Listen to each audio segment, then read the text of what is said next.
Number 4. You say, worse than a 3? Oh, yeah. This is where some folks are. Number 4 workers must be found in order to be asked. You can't even ask them to do the job because you got to find them first. Some of you are masters at this. You have learned. You know what time Dad comes home from work. You got it down to a science. Let's see. Dad comes home at 10 after 5. Here it is, 5 o'clock. If I'm here when Dad gets home, he's going to give me a list of jobs to do.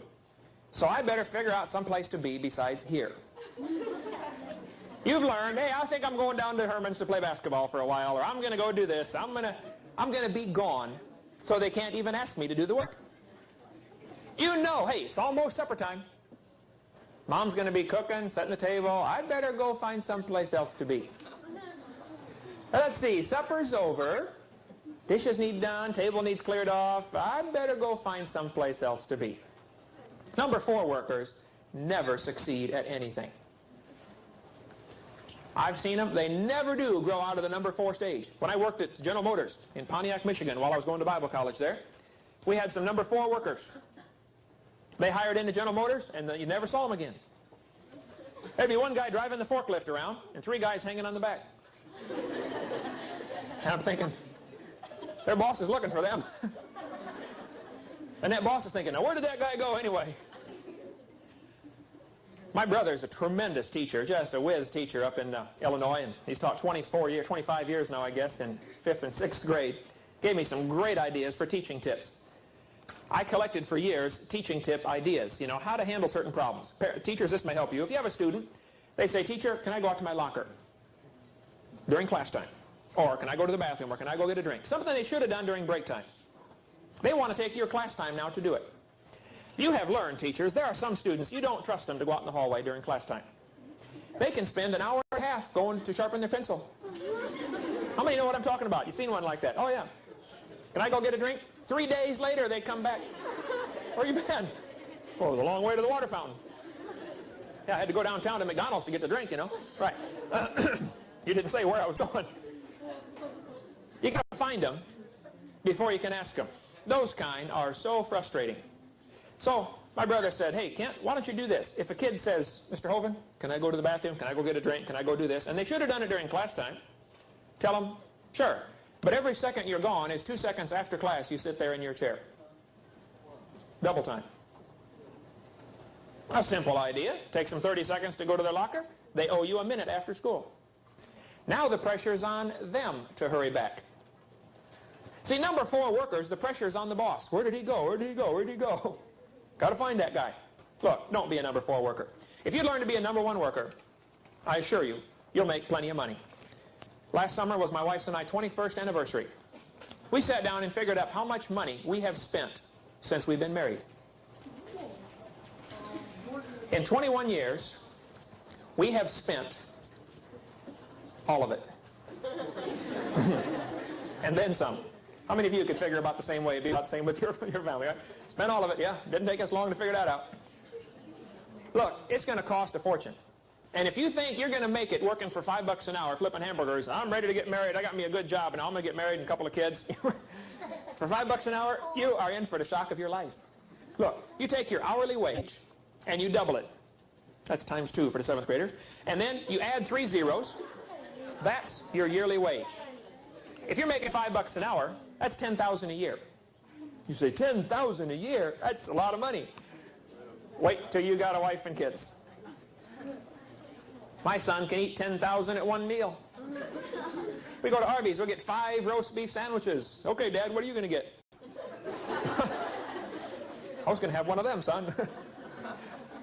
Look, it takes a lot of money to live these days.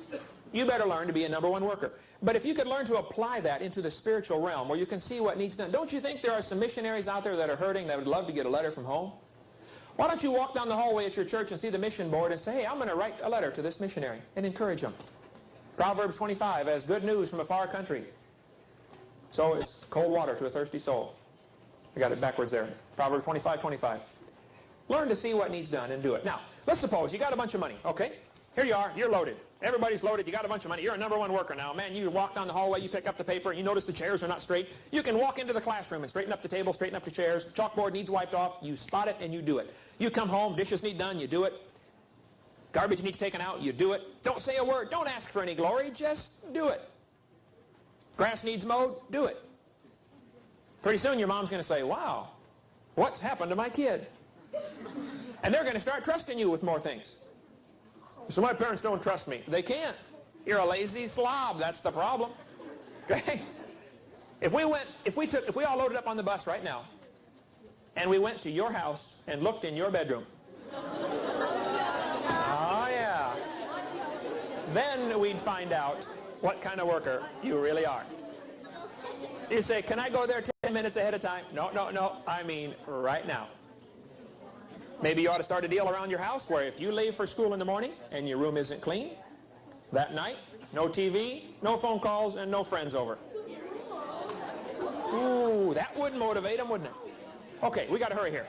Now, you got a bunch of money. You're rich. You're loaded with money. You made a fortune. How are you going to spend your money? How many of you have already spent some money in your life? You've already spent some money, okay?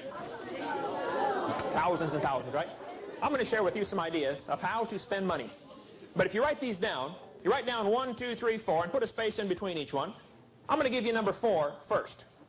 I'm going to give these to you in reverse order. So put down 1, 2, 3, 4, and we're going to start with number 4. This is the worst place to spend your money. There are 4 places to spend your money, and I'm going to give you the last one, the worst one, first.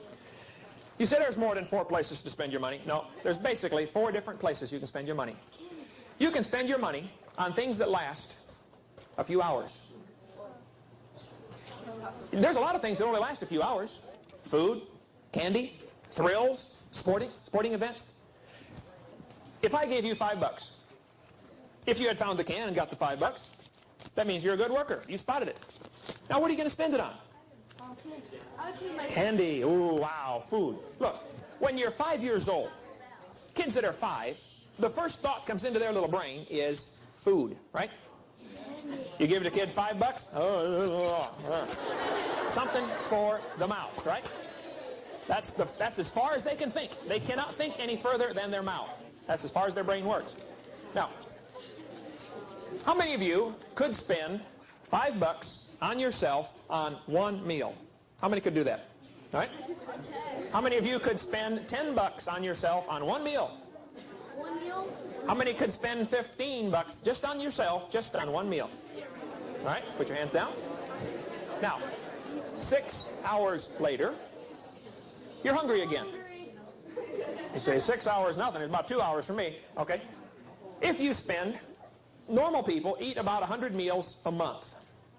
3 meals a day, a few extras here and there. Some of you I know, teenagers, eat a lot more than that. But let's round it off to 100 a month, all right? If you spend $5 on yourself on every meal, that's $500 a month. Just for you. Now, how many of you could fill yourself up just as full on a couple of peanut butter and jelly sandwiches and a glass of milk, and you could be full for less than $1? Well, now think about it. At 100 meals a month, if you're spending $5 a meal or $1 a meal, that's going to make a big difference over a lifetime. A real big difference. I mean, huge. Things that last a few hours are not a good investment. Now you got to have them, okay? You got to have food. How many of you could spend $10 going to see a sporting event? A pro game. Let's say there's a pro game. You're going to go see some pro team play. How many could spend $50 just on yourself on one transportation, food, and tickets to get in? Okay, let's suppose you're going to go to the Super Bowl. How many, transportation, motel, the whole thing, could spend more than $300 just on one person going to see the Super Bowl? No problem. Let me ask you a question. After the game